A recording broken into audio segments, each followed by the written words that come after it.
So President Trump has designated Tren de Aragua as a foreign terrorist organization and deported its members while also moving to restrict Venezuela's oil exports.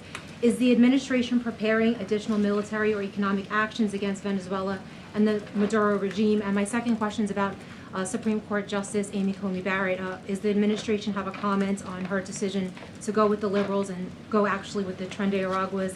This is the same justice that actually sided against January 6th hostages last year. So is the administration have a comment? Are they disappointed in Supreme Court Justice Amy Coney Barrett? To your first question, I don't have any actions to read out in terms of Venezuela. The president has imposed secondary tariffs on the Maduro regime and on Venezuela in the form of oil, which is obviously going to have a crippling effect on the Maduro regime, and that's the intended effect of this administration.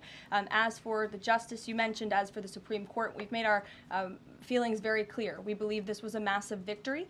Certainly, we wish this was a 9-0 decision because we firmly believe that the president was well within his constitutional authority, and the Supreme Court made that very clear last night, and they put Judge Boasberg in his place. We called on the Supreme Court to rein in these judges who are acting as judicial activists, not real arbiters of the truth and the law, and that's exactly what we saw the Supreme Court do yesterday.